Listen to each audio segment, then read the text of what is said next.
I have been watching Pretty Little Liars Original Sin. Which every time I read that title, I'm like, who dipped into the Cinemax universe with who dipped into the Harlequin romance universe?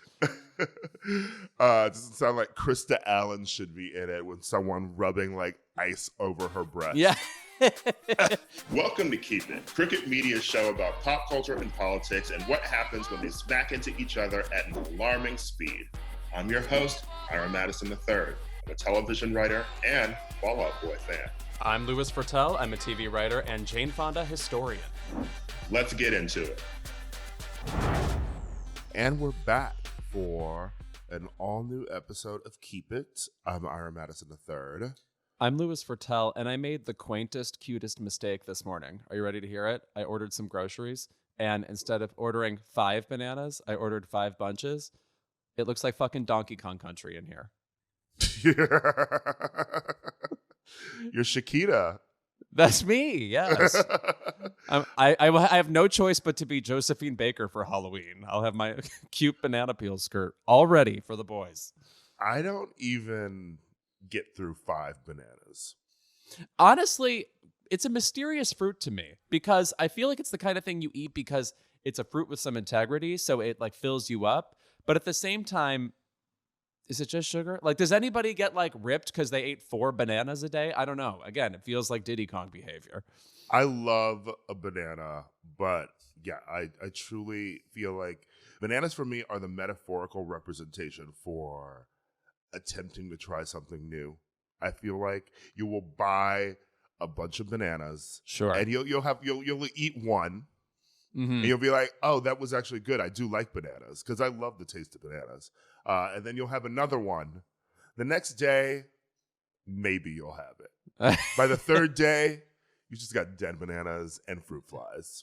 No, that's interesting because I was actually wondering if anybody has ever loved a banana before or if they simply eat them because it's the food that's around. You know what I like mean? Bananas. I love bananas. And I also used to make banana bread pre-pandemic. Oh my God. That had never been done. You were the only one. Wow. I loved my grandmother's like banana bread recipe. Not banana nut bread. Pure banana bread. Okay? I don't want any miscegenation with my banana bread. Wow. Now we said it. Okay. I also... I like banana bread. Okay, this is such a strange topic to start on. It's not pop cultural, but anyway, bananas are on my mind. I also have a friend who was obsessed with, apparently in the 60s, when candy was banana flavored, it was based off a different variety of banana that's not everywhere anymore. Like now we have the Cavendish banana. That's the one that's, if you had a banana today, it's a Cavendish banana. But she found the, I'm going to call it strain of bananas. I'm not a scientist. I don't know what species of banana, whatever.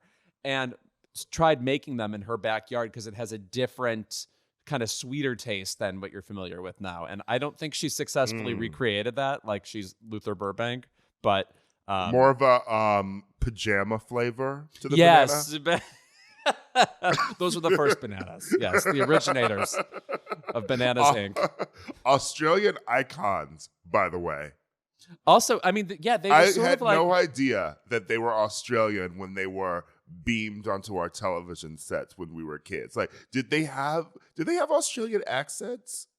I don't actually know what their whole thing was. To me, they felt like if you found Teletubbies too intellectually stimulating, try the Bananas and Pajamas because they'll keep it simple.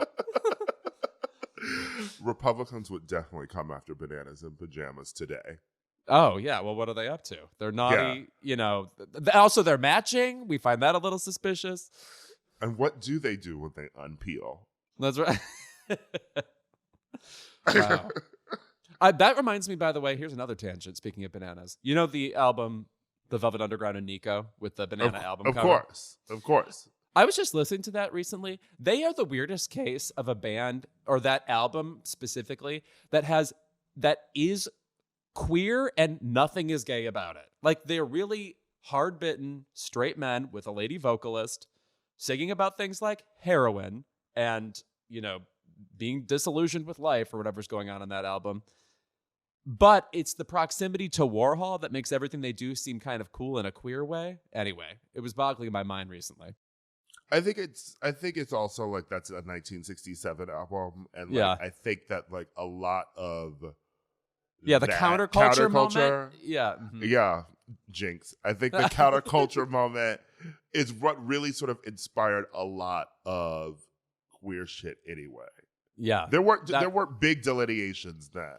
You know, Correct. Everyone, Yes, everyone you can was see the everyone path was shooting diverting. up in New York. Yeah, right. Yeah, that was your option for creativity. Right. Heroin was for everyone. I'm so glad we can come out and just take a stand on this podcast. It's such a nice feeling. We have a fantastic show today. But before we get to it, I do want to mention the sad passing of a friend of ours, Kimberly Eaton. We met her in West Hollywood, where I feel like thousands of gay men met her. She was unmistakable. If you met her once, you remembered her forever. Yes. She truly was the white horse of West Hollywood Studio 54. Yeah, I mean, I've lived in LA since 2009. Kim was just one of these pop culture superstar people. And in fact, you may have seen her pop culture knowledge at work. She was on VH1's World Series of Pop Culture in the 2000s, where she was on the Almost Perfect Strangers team. And there were 2 seasons of that, and there was a team called that on the first season and the second season. I believe she's on the first season. But just the kind of person you would run into at a gay bar, and utterly ebullient, full of life. And she just had the thing, as it pertains to this podcast, she understood the humor in pop culture. She understood the seriousness of it. And she understood how it was such an amazing tool to get to know other people. And like you would run into her and talk to her about anything. It could be, you know, an old Faye Dunaway movie, or it could be just an episode of TV you saw last night.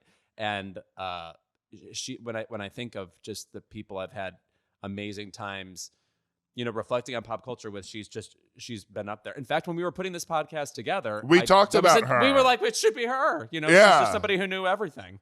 Yeah. The perfect person to run into on like a Sunday when you're at a bar, you know. And I feel like the last time I did see her was 2 weeks ago at High Tops, which of course, you know. Right. And we talked That's about, last time I saw her was there too at Gay Pride. Yeah. Yeah, and we talked about Renaissance, you know. So of course I got one last piece of pop culture through her. But she was a very good friend, and also produced that Black People Like Freeform series that I did last year. So yeah, so incredibly smart and talented, and it's sad. But I wanted to make a point of mentioning her today because she loved listening to this podcast, and she would text me all the time too about the shit we said on it. So even to agree and disagree, of course. Oh, right. No, which by the way, again, is like, appreciate your pop culture friends, the ones who not only know their shit, but are like, actually, here's where you're fucking wrong. You know, it's just like, that's like the thrill of a lifetime. There is not a second one of this person. So think of who the Kim Eaton in your life is. And if it's us, well, that would be incredibly flattering because she fucking ruled. Speaking of people who were fucking amazing, who we're talking about this week, Anne Heche. I hate to follow up that conversation with another conversation about someone being like one of a kind, whatever, but man, we'll get into it. I find the Anne Heche death utterly overwhelming. I've been watching her old movies somewhat obsessively again. I hope you guys have too. Yeah, we will get into Anne Heche. We're also going to revisit a segment that we always enjoy, just where we'll talk about what we've been consuming lately that isn't Renaissance. I've managed to do something beyond listen to the Beyonce album. I promise. You've exceeded expectations. Yeah. I've even gone back to scripted television. Let me tell you. I did too. And by the way, I think I'm less likely to do that than you are. So. All right, we will be back with more Keep It. All right, I think it's time to check in on what we've been consuming lately because, as I said before, I've finally gone back to scripted TV. I think that the beginning of the pandemic, the first time we got locked down, March Mhm. 2020, I was reading. I was all up in Criterion. Like Yeah. I felt like I was consuming culture. I was doing foreign films. I really felt like, okay, if we're gonna be here for a little bit, I might as well like get some things taken care of that I've always meant to read or watch. And I felt like I was really like my synapses were going off with like things to talk about. I felt like we had like lovely conversations about culture Yes. around the time that happened. I'm And picturing you now- wearing a beret as you do all of these things, by the way. A foreign film, reading a book. Well, you know I love running through the streets with a baguette sticking out of a Yes. brown paper bag. That's just my vibe. Right. But lately, all I do is watch Bravo. I was going to say, I had just been watching Big Brother. So Yeah. And Jeopardy on Pluto TV, which, by the way, continues to be a vortex into which I am sucked. I do still watch Days of Our Lives every day, as our listeners know, but I don't consider that scripted TV anymore. It's just I feel like the actors just show up and say lines that they've been saying for 30 years, and somehow it melts into a story. Yeah, it's like church to you. Yeah. Yeah. It's a ritual. You know, you go there to get a sacrament or two, and then you move on. You don't ingest it as a credible storytelling.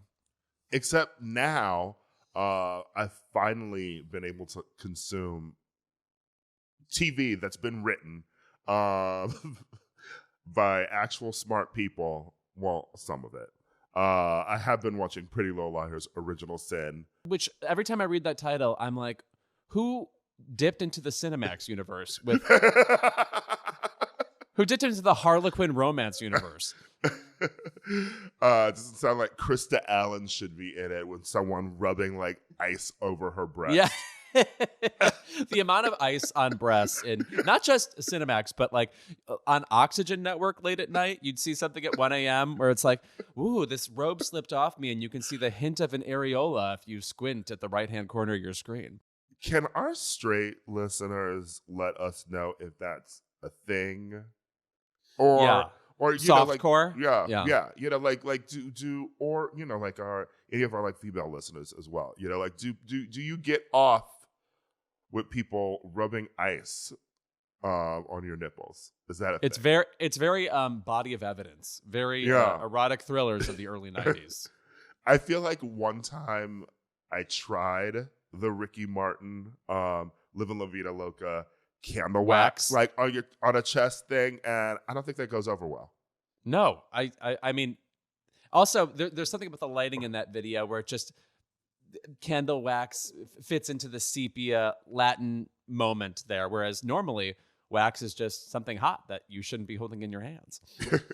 Well, Pretty Little Liars: Original Sin was my gateway to scripted Okay. TV. So I have been watching other things, but I do want to shout out the fact that if you've been following people online sort of memorializing Riverdale because it's coming to an end this year, this is also created by Roberto Aguirre-Sacasa, who is sort of a rad, like, gay playwright. And I used to see his shit in Chicago back when we were in undergrad.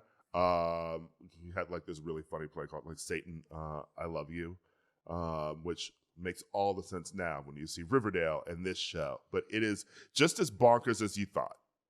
Oh, I was gonna say you said gay playwright, and I thought Terrence McNally, Terrence McNasty. That's what Riverdale is. I want to describe a scene in this show. It is so it's so Passions-esque in that it sets up This is Pretty Little Liars you're talking about? yes, it's Okay. so Passions-esque in that it has weird like cliffhangers within dialogue where you think a person's gonna say something, but they say something completely else. And I feel like that is the like hallmark of camp writing. Sure. There's a ballet teacher named Madame Giry, of course, for the Phantom of the Opera fans, who's working with this like black ballet dancer in the ballet dancer is like flirting with a boy in her class. And I want to tell you that Madame Giry pulls her to the side and she says, if you're going to be a dilettante, you'll never get into Alvin Ailey. And then the black dancer says, what makes you think I want to get into Alvin Ailey? Is it because I'm black? I want to go to ABT. And then Madame Giry responds, no, I don't think ABT would accept you if they knew the truth about your scoliosis. And then they flash back to this young, like, black girl with, like, a, like, thing, like, harness, like, thing strapped around her as a kid to reveal that she is battling scoliosis. I love the idea of the board at Alvin Ailey sitting around and being like, oh, she doesn't have scoliosis, does she? Fuck that. Or pardon me, at American Ballet Theater or whatever. Misty Copeland's like, oh, don't try me with that scoliosis. Yeah. Anyway, it's a fully ridiculous show. And it was just sort of what I needed to snap me back into watching non-reality TV. Oh, yeah. Did you also watch The Bear? I watched about 6 episodes of that. I have not, and people are going insane over it. Yeah, they're wild. I mean, I'll say that I was sort of pressured into it because it's set in Chicago.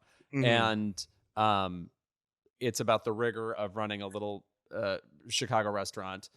And the guy who runs the restaurant has like a bit of a dark past that they keep piecing together. His demeanor is very Casey Affleck in Manchester by the Sea. You're like, there's a softness to the hardness here, but we don't know where both of those come from. And he's burned his kids alive. Right. Well, actually, there is like a fire storyline. So anyway, you never know what's going to be happening there. But he runs this restaurant. Io Adabiri starts working there, and she's like she's amazing, by the way. Yeah, she's really good in it. I will just say this.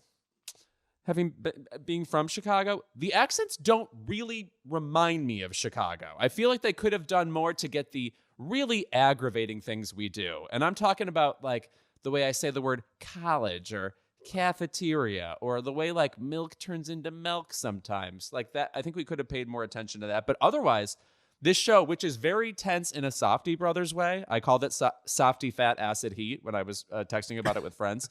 But for it being that tense, I found it went down pretty easy. And I think it's because they're half-hour episodes. And I'm always for a half-hour drama. I don't know when we wrote the rule that dramas have to be an hour long, but so far I'm enjoying it. And there's like fun little cameos in there, which I guess the show is obsessed with not spoiling. They're not so radical that you wouldn't believe it. It's not like, oh my God, whatever. Sandra Bullock is the James Beard scholar who's there or whatever. It's nothing like that. Isn't Molly Ringwald one of them? Yes, Molly Ringwald's in it. I've only seen her in I think one scene so far, but she was great. Okay, I mean, she's been in Riverdale, so yes, right. Oh, nice tie-in. At this point, you're not breaking new ground, Hulu. But That's also a cute cameo because obviously she's associated with Chicago tinge cinema through John Hughes. Well, I feel like that show is mostly populated with a lot of New Yorkers and sort of like Boston accents. And I feel like if you're shooting a show set in Chicago, half the cast should be populated with people from like Steppenwolf. Right. Yes. I want people who have been burned by an acting exercise with Gary Sinise. I want to know. I want to see him. And maybe they're all on Chicago PD at this point, actually. Right. Or Chicago, the 80 of those that probably still exist. Chicago Delicatessen or whatever they're on now. Tracy Letts is turning out the scripts, okay? Oh, yeah. Remember when he wrote Superior Donuts? What a weird little life Tracy Letts has had. Speaking of acting exercises in general, the thing that has actually been encompassing my weekend has been the rehearsal.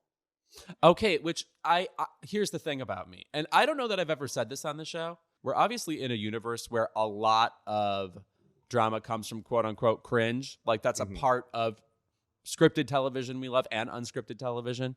I can handle so fucking little of it that when even Nathan Fielder appears in front of me, I can't be guaranteed I won't jump out of my skin within seconds. And so I put it off. I don't know if I'll be watching this show. but I know I kind of should. So I also can't stand things that people would call cringe. I never even used that word, but like, No, I hate the word. I'm the kind of person who, when I get attached to a character and something uncomfortable is happening to them on screen, like, I have to look away. I fast forward it sometimes because things like really do make me uncomfortable, and especially like I can't watch like Scott's Tots, that Office episode that's so fucking uncomfortable. Like shit like that like does not appeal to me. But this show, maybe because it's so weird, is how it also manages to be like very sort of like sweet and heartwarming, because I see it as I initially thought that it was just this weird sort of acting exercise. And the premise of it is that Nathan Fielder of Nathan For You, which I actually never really watched. I've seen a few episodes with my brothers, and I have to say, I was laughing so hard, I'm ashamed. Like it was like it was pouring out of me. It was in a way like you had been stabbed and laughs fell out of you. I'm going to actually visit Nathan For You now because I'm obsessed with this series. But the concept of the rehearsal is that, you know, he's helping people do something that they've always wanted to do in their life, but they rehearse the process with actors who look like the people they're going to be talking to before they do it. And the extra layer of that is that before he talks to these people, he rehearses every possible interaction he could have with that person before he even meets with them. So it's God. layer on layer of that. And it's so weird, but it's also very moving. And I mean, I know we did talk about Kim earlier this episode. I was like, maybe that's why I was in the right headspace for this. I mean, I was full on sobbing at the end of the first episode. Jesus Christ. And I think the first episode would appeal to you because the concept is there's this man who is really good at trivia, and he's in he's in a bar trivia team.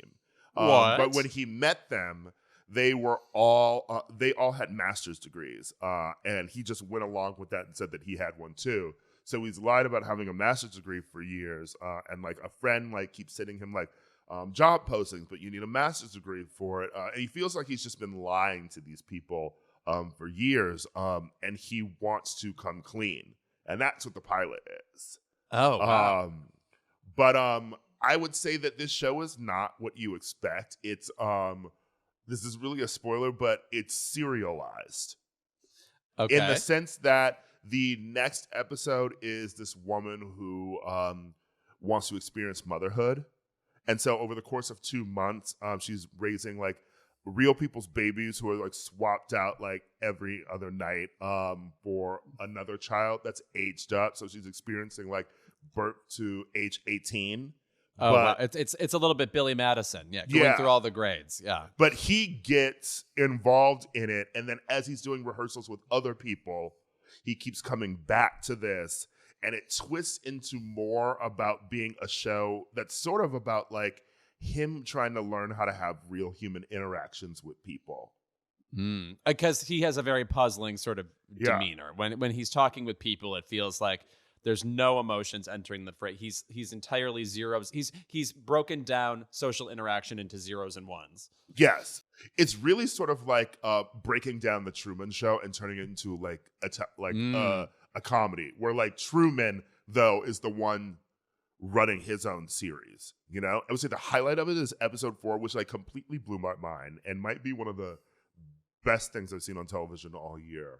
It is him in an acting class with actors who are going to be playing people in the rehearsals. Oh, okay. That kind of reminds me of episodes of Nathan For You too. Yeah. Like so. Okay, I'm thrilled to hear it. First, you were the person wearing the beret, then you brought up the Truman Show, and now Ed Harris is wearing the beret. Classic. Look, if you could win a supporting actor Oscar for just like being perched on your hand with a beret, it should have gone to Ed Harris. But now I assume you have consumed, since we're using the word consumed, which makes us sound like monsters, but I'm thrilled by that. We're Susie Orman. Yes, right, yes. Wow. Good reference. The Megan Thee Stallion album. I have. I love it. I love the album as much as I am confused by the title.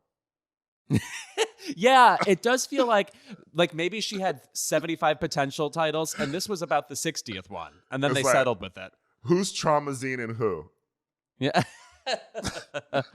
Yeah, Traumazine, not really a successful pun, and also trauma, as it pertains to pop culture, should only be uttered by Jamie Lee Curtis, who I think is the only person who's ever pronounced it correctly. I have been listening to this album, and I really enjoy it. I enjoy the fact that it's very straightforward. Like, yeah. she picks she's like, what's the lyric on one of the on this song, Anxiety, which is about exactly that. And she'll say things like, even bad bitches have a bad day. And it goes through that. It's very pedestrian, sounds like I'm dissing it, but it's straightforward. It's her being like, here's this problem I have. I'm not overselling my devastation or whatever, trauma, if you will, but just saying, here's something that sucks. And I love the nonchalance of it. Weirdly, I've never thought this about her before, but obviously, even though the way she raps is like extremely like hard hitting, like spitting rhymes at you, there's like a laid back quality that reminds me of like older rappers. That reminds me of MC Light or something. Mm-hmm. Yeah, I remember when Plan B first came out. She debuted at Coachella, and as we were in the audience listening, everyone around me kept saying like that felt like old Little Kim. Yeah. And there's even like, like a Biggie sample on this, on Consistency, one of my favorite songs on it. Yeah, I just really like that this feels like this is her second studio album, and it feels like a little bit like Lindsay Lohan's second studio album, a little more personal, raw. Wait, now what's on that one? Is that I Want to Come Daughter First to Father. From Fully Loaded? Oh, Daughter and oh my God. We really just kept giving her the mic. We're like, go ahead. I Want to Come First from Herbie Fully Loaded. I'm sure I've brought up how disgusting that line is, but anyway. I also love that everyone is in a dance music headspace, because she has her fantastic new single, Her, has a hilarious chorus where it's just literally it's just her saying, I'm her, I'm she, which is pandering to the gays. Right. I can think of several opportunities in which I will be using that to express my own feelings. Also, of course, on this album, she has that collaboration with Dua Lipa, which I'm a fan of that song. I like that single. It's pretty good. Not like you like the beat? Top tier Dua. Yeah. Right. I'm not turning it off. Yeah. But you're not turning it on either. See, there we are. Yes. That's actually most of the post Future Nostalgia Dua Lipa for me. I feel like we haven't started a new era yet, so it's a lot of okay, like that song with Calvin Harris, Potion. Yes. Yeah. Mm-hmm. And by the way, I love the idea of potions. So yeah. I was like the ideal customer for this song. Of course, but you prefer you prefer number 9, right? To get back to Sandra Bullock. Yes. Yeah. Anyway, the album's good, and I'm also excited that she's writing hooks. Finally. Yes. Oh, were you concerned about that? She's always been great at spitting. She's always had like a really funny, like hard hitting line. But I feel like, as far as songs, like the hooks weren't always there. And I feel like this is more of a fully formed Megan. She's maturing on this album, which is what you always want from an artist. And this is also, in the midst of like her dispute with her label 1501 Entertainment. And I believe that this is the last thing that she owes them. So I always love when an artist is like feuding with their label and they're like, well, here's some shit that you can have. Prince. Slave on the cheek, please. Yeah. Madonna. Which, by the way, for people who aren't of a certain age, like us, before streaming, when an artist had contractual obligations to release albums for their label, that is why so many of our pop stars of yesteryear have 5,000 greatest hits albums. Oh, right. Yeah. There's no need Right, to we release kept that. collecting them. There's no need to release a greatest hits album now because it's all right there. No, which I feel bad about. I used to like having a greatest hits album in a way, like especially if it added something extra. You know, Madonna on Immaculate Collection, you got like "Justify My Love" and "Rescue Me," or on "Design of a Decade" by Janet, you got "Runaway," which is my favorite Janet song. But sometimes the greatest thing an artist puts out is their greatest hits. I'm a huge fan of Till Tuesday, the Amy Mann band from the '80s. And their greatest hits is basically all you need, even though I like all three of their albums. Yeah, I mean, it sort of was the precursor to the This Is Spotify playlist for every artist that's up there now, right? You know, like it was a playlist basically, but that's how I got into so many people as well. Oh, no, please. I have such fond memories of like strolling through Best Buy and being like, all right, I'll pick up the best of, this is the name that's coming to mind, Laura Nero. Will I end up liking her? Yes. Now I'll buy 6 of her albums. I remember once my brother Mark, he bought the Immaculate Collection. I was an obsessive, Madonna fan my whole life. He's like, whatever, I'll dip into this. And then he goes, wait a minute, I just learned these aren't the original album versions. He goes, looks like I'm buying those too. Yeah, his quote was, you're telling me Like a Prayer doesn't have lasers in it? I love a greatest hits remix album too. Right. Well, that's what she served us. She's like, I'm not giving you the originals. Please, those albums are still out. But speaking of new music, though, what do you think of the new Rick James sampling Nicki Minaj song? As a Barb, I plead the fifth. Wow, that bad. I was kind of into it at first. But it's one of those things where, and I did feel this way about Anaconda. Well, I don't know, actually, in retrospect. The original song is so much better than this. I just like Rick James Super Freak is one of the slays of all time. That like when he came up with that song, it was so raunchy and so like, I don't know, irreverent feeling in a way. Like that mix was very new. It's sort of, it was around the beginning of Prince too, and it's that kind of feeling. Like it could be this raunchy and this good and funky and funny. So to hear that song again is great. But yeah, I don't know that she added to the song. I will say that I appreciated Anaconda only, and in retrospect, I love it even more now. I think it's one of her best singles because she was reclaiming Baby Got Back. Yeah, there's a wit to that. Yeah. As you know, it became a white song. Yeah. A traditional white celebratory anthem. Yes. I mean, listen, Baby Got Back is stuck on a Caucasian jukebox with "This Is How We Do It" and "Return of the Mac." Okay, like do you think "Return of the Mac" got claimed? Yeah. We're never getting those songs back. No, you're right. Which is fine because "This Is How We Do It" is actually a very bad song. I don't know about that, but I see what you mean. Also, Baby Got Back really became white lady karaoke. Yeah. It just happens sometimes. And listen, like a friend actually produced the Super Freaky Girl, and I enjoy it. I heard it out in West Hollywood, and I enjoyed it more. It's fun for the clubs. It's exactly what you want to hear when you want to hear the sample. And then you want to hear like a Nicki beat over it. It's just sort of like, okay, cool, this is fun. But in terms of her career, it's not moving the needle. Yeah, it's just sort of there. And I feel like she's released a lot of singles lately, and I'm wondering if an album is coming or if we're in some weird stages where one of these has to hit and become number one, and then we'll get an album. So because as a Sagittarius pop star, she is obsessed with the charts. Right. I want to say just in general, I am generally appreciative of celebrities and artists who are obsessed with stats. And this isn't quite an entertainer, but Serena Williams and that profile that just came out talking about how she was obsessed with like one by one beating like all the names that come up in that article. She's like, Chris Everett, Martina Navratilova, Billie Jean King, that each one of those increments meant something different to her. I just love we don't have another word for this.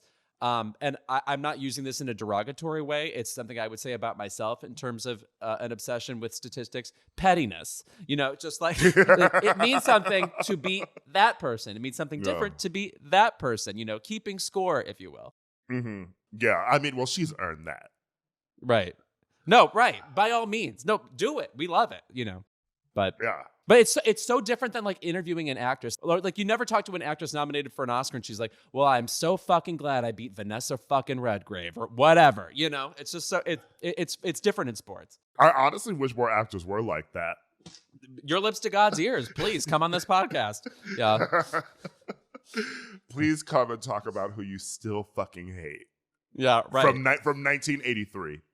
No, actually, I can think of one quote that makes me think of this, which was, I think I was reading a magazine. This wasn't a quote that I saw wide online, but Rooney Mara talked about the year she was nominated for Carol, so that would have been supporting actress, and she lost to Alicia Vikander in The Danish Girl, and that was a year where Alicia Vikander won everything. And she said regarding that Oscar run, she goes, "It's like you're celebrating somebody else's birthday for months." I'm like, wow, yeah, that's what I wanted to hear. That makes sense to me. Alicia Vikander. Not my Tomb Raider. Is she your Irma Vep? That's kind of a fun show. You know what? That's next on my list. Okay. Because I will say Maggie Chung is the Irma Vep, but Alicia acquitted herself nicely.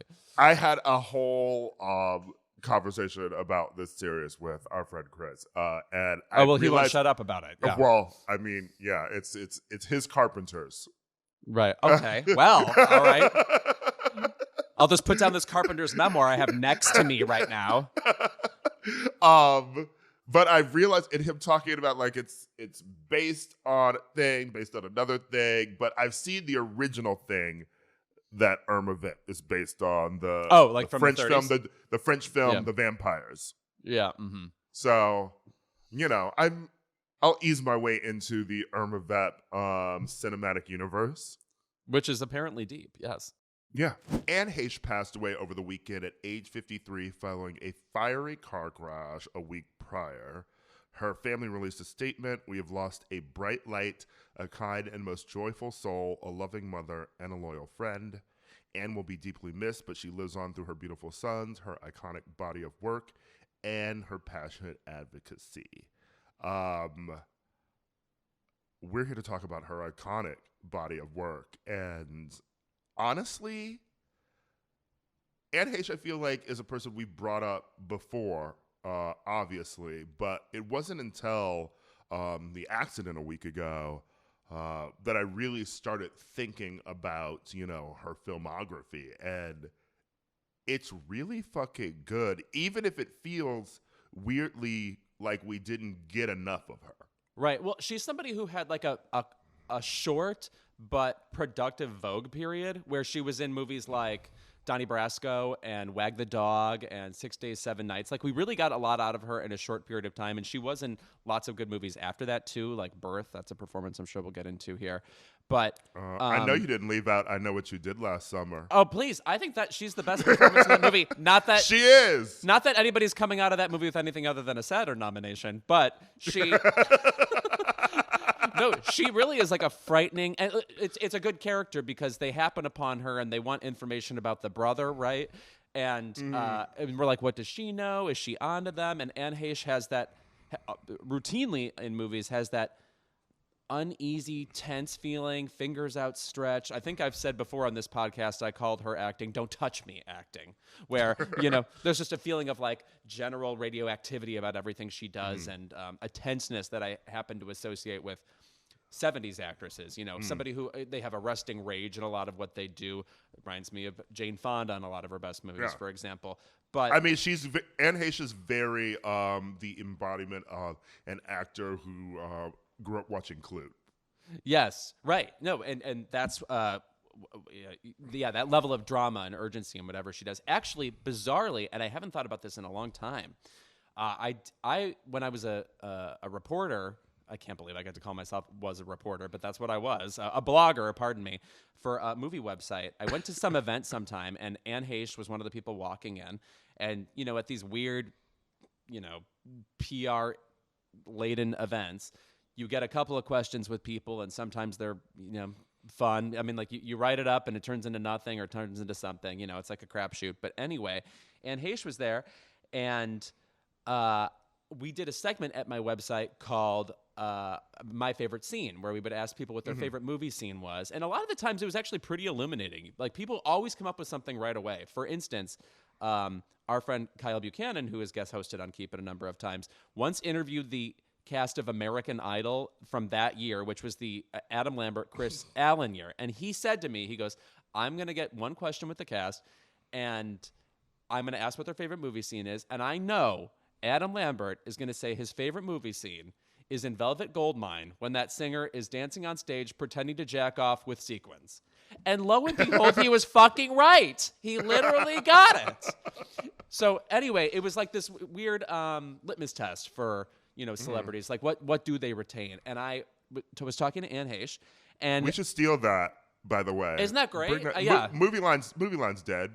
No, it's certainly not around. I'm certainly not they won't writing know. Freelance articles for it or whatever. And Anne Heche takes a moment and she goes, Ellen Barkin in Sea of Love. And a couple of things strike me about that. One, what a totally Anne Heche performance in a movie that is pre-Anne Heche's time. So good on Anne Heche.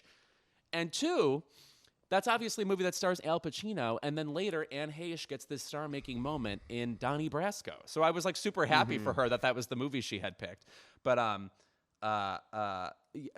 we'll obviously talk about her performances now. There have been so many awesome recollections of Anne Heche. Wait, what's yours, by the way? My favorite movie scene? Honestly, it's really hard. Routinely, from high school up until like 10 years ago, I would probably say my favorite scene is when Grace Kelly in Rear Window decides she's not going to be just like Jimmy Stewart's little henchman anymore, and she decides to climb up into Raymond Burr's apartment herself, and she becomes like the Tomb Raider bad bitch we didn't know she could be. That to me is I have lots of opinions about that, but it's a very Madonna moment, right? Like, your eyes are fixed on me anyway. Well, now I'm going to control the narrative. Now I'm not just your like sexy plaything. I'm now going to run the whole show. Anyway, it's Grace Kelly is obviously amazing in that movie, as are Jimmy Stewart and Thelma Ritter. What would you say? I love that. That's very you. I love that. Mine is the end of Heathers when Christian Slater blows up, and you're like Veronica Winona Ryder has been through all the shit with him, and as the bomb is strapped to him, she pulls out her cigarette. And then when the bomb goes off, it lights the cigarette as she's just smoking it. Yes. I love that scene. Oh, also, like, Winona was somebody where if you cast her for the exact right thing she was supposed to do, she was utterly irreplaceable. And that's totally one of those performances. Right. And then you go right to the Shannon Doherty with the, like, Veronica, you look like hell. Thanks, I just got back. And then she takes Shannon Doherty's great line. She takes Shannon Doherty's red scrunchie and puts it on. Perfect. You're right. We don't really have a second one of Heathers, much as we have tried. I rewatched the movie 6 Days, 7 Nights a couple days ago. Have you seen it? Iconic film. Ivan Reitman? Isn't that bizarre? It is Ivan Reitman. The several things about this movie shocked me to be reacquainted with. One, Allison Janney is a key player in it. When, this is when she's about to come up in West Wing and be in every movie, and this was the, start of that. But it's what's crazy to me is Harrison Ford is obviously her romantic interest in this. They get stranded on an island. He's so good in this. He's also so hot.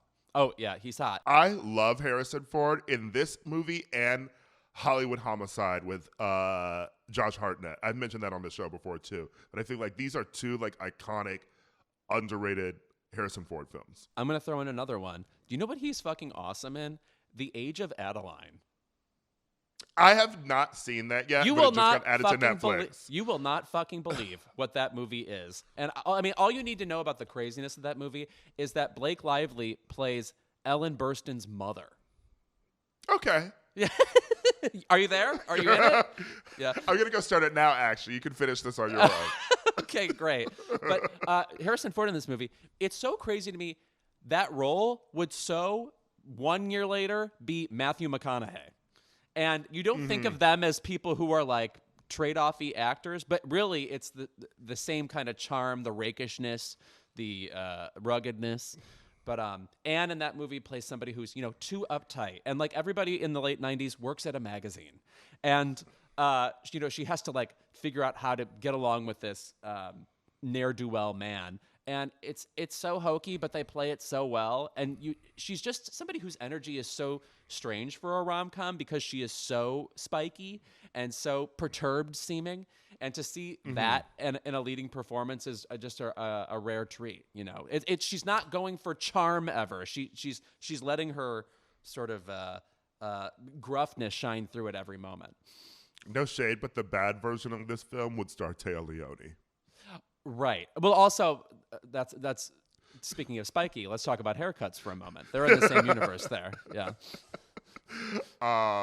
One thing I was revisiting was some scenes of Anne Heche from her first big role, playing twins Vicky Hudson and Marley Love on the NBC soap opera Another World, which used to air alongside Days of Our Lives. And when you watch her on this, first of all, she's playing twins. Right. And she is playing in scenes like opposite herself a lot. And the way that they feel like two completely different people, but yet still Anne Heche. One of them is more like reserved and sort of like has their life together. And the other one is sort of like, like a spoiled, like rich girl who's always scheming and trying to steal her sister's man. But she is so good in the series. And what I have loved never seen about this. it, I need to watch it. Yeah.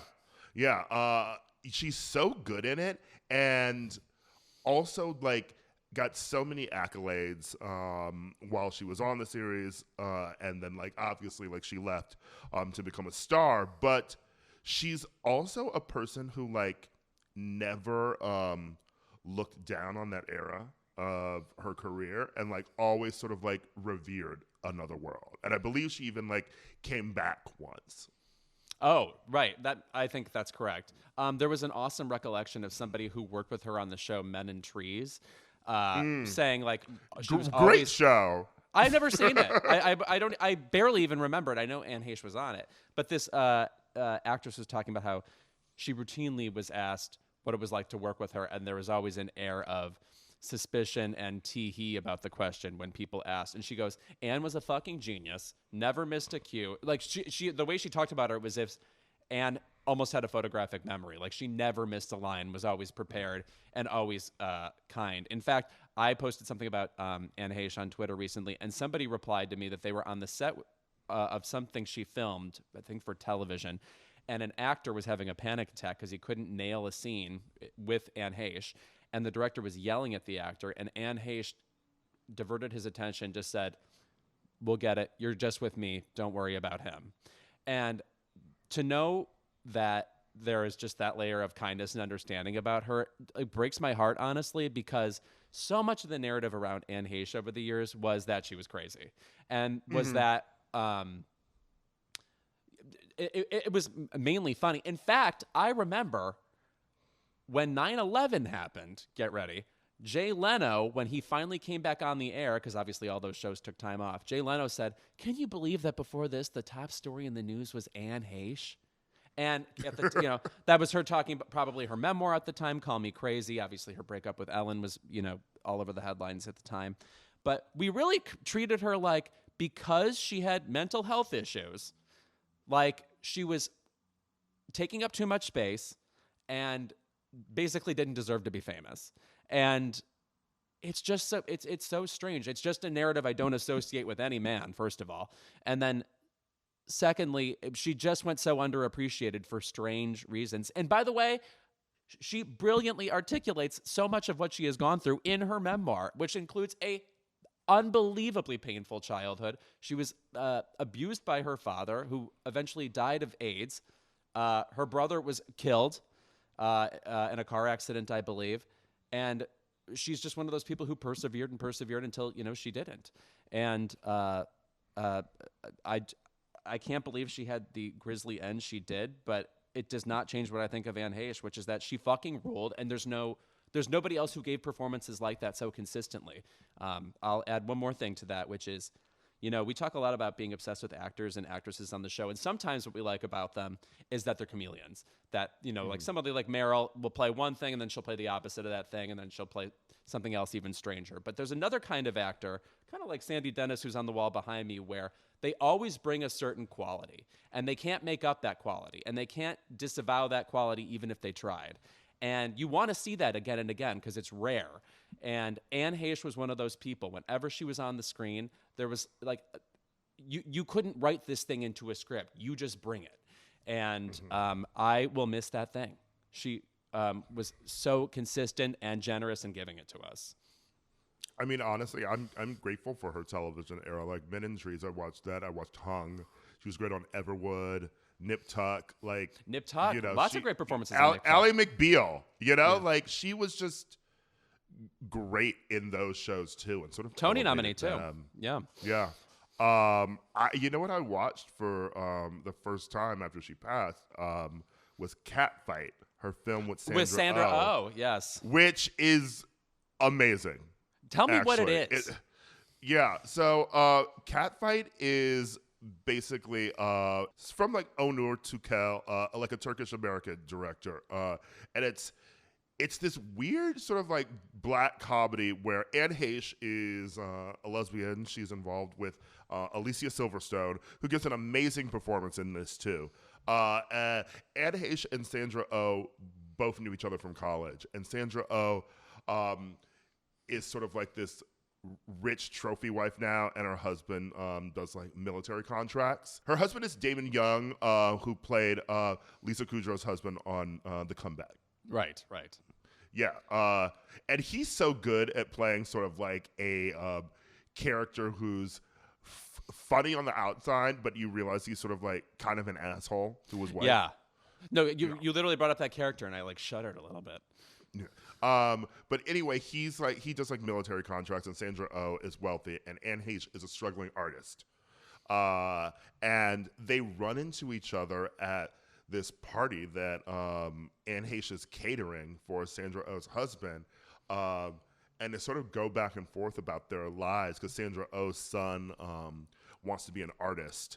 And she like degrades it every chance she gets. And she's like, "Oh, you're still doing that," to Anne Heche. And basically like they end up in a hallway in the apartment building and like punch each other in the face, and it turns into a full out brawl. And you know, the first twist is that like Sandra Oh gets knocked out. Good Lord. And then the film jumps to 2 years later where Sandra Oh wakes up out of a coma. Oh my God. Okay, I need to watch. It's insane that I haven't seen this. There are 3 intense cat fights in this film, and it's so fucking funny. Wow. And that's pre-Killing Eve, Sandra Oh, too. So she was sort of warming up. Yeah. It's funny, but also they're both actors like this, right? Like, you know what you're going to get from them, and it's this weird ability to just sort of like take on a role that's sort of like, both of these women are unlikable, but they have this weird sort of ability to make these unlikable women relatable and funny. And Anne Heche has never been more like intense and like, you know, emotionally just like there than she is in like this film. And, you know, like there's the moment, you know, where like she's poor and struggling, but then she gets to play rich and on top of the world, and just like really, she's like really gets to be a cunt in this film, basically. And so does Sandra Oh. They both play like cunts very well in this film. Oh, that's so thrilling.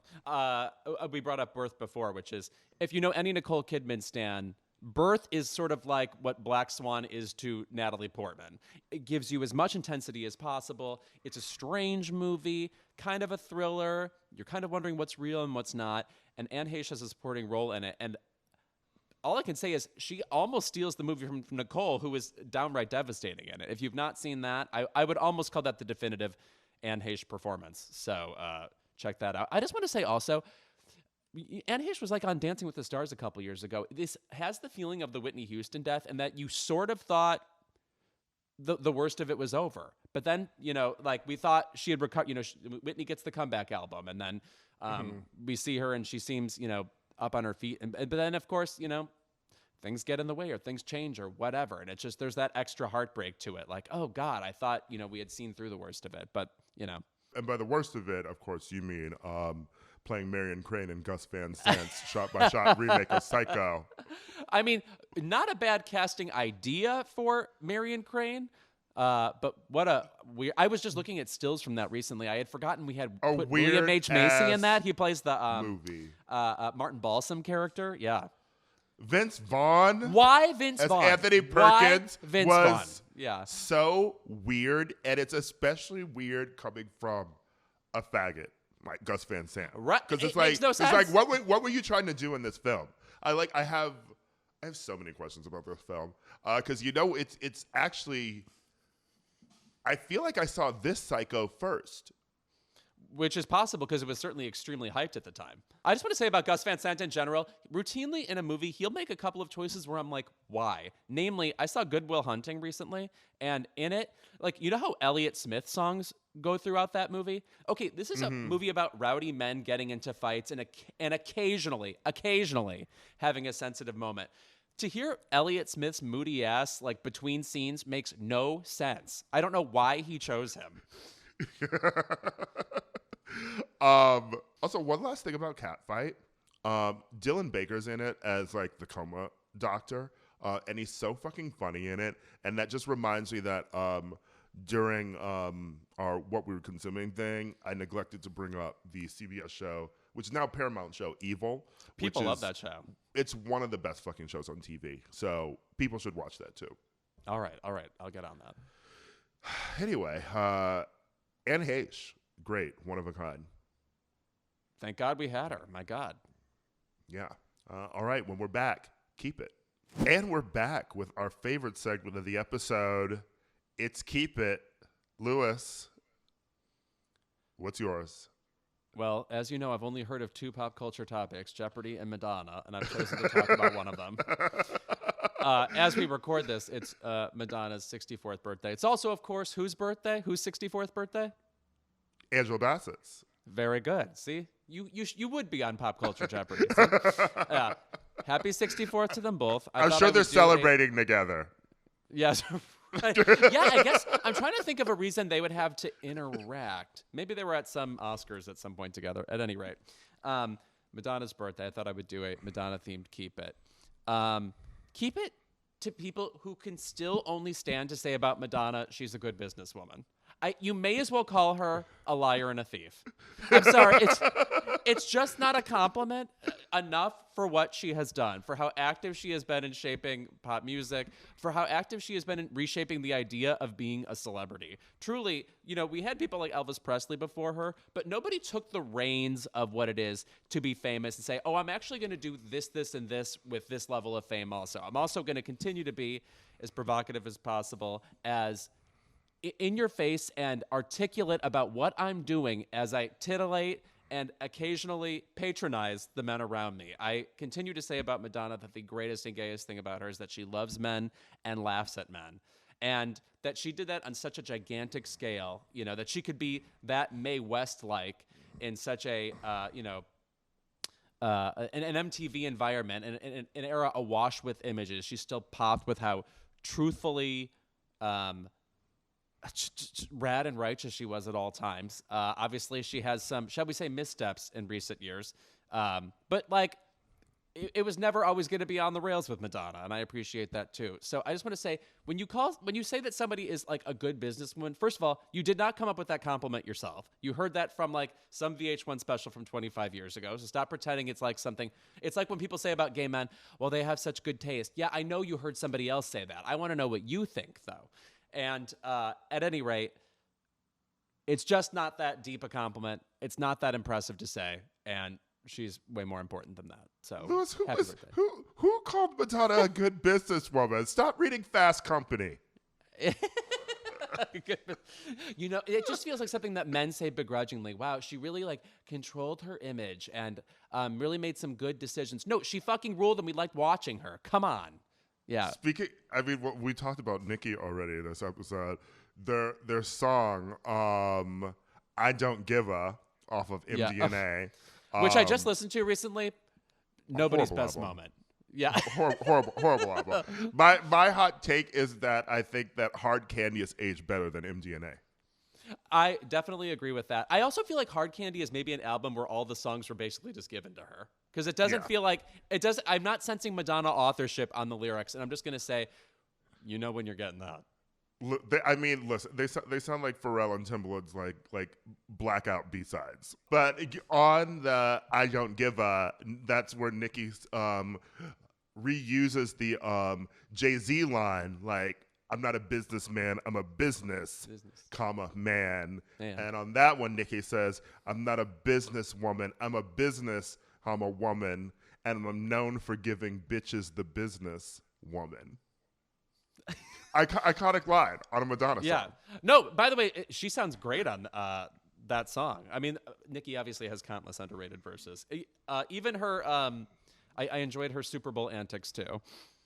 LUV Madonna. Yes. Yeah, all right. So my keep it this week goes to Marlo Hampton on the Real Housewives of Atlanta. Okay, a show I have seen a couple episodes of. Go ahead. I'm getting back into reality now. Enough talking about scripted. But Marlo Hampton she's been a friend of on the Real Housewives of Atlanta for years, you know, and a friend of is someone who's not in the main cast, but they show up from time to time. You know, it always says, like, friend of Nene, you know, like that's sort of like how she started initially on the show. She first actually came on because she was dating a football player who was one of Nene's exes. And so she was there to create drama. And she's always given us like iconic moments on the show, but never had a peach. A peach on them, like the thing that they, you know, all the housewives hold something in their opening credits. Yeah. In Atlanta, they hold a peach, obviously. She never had it until this season.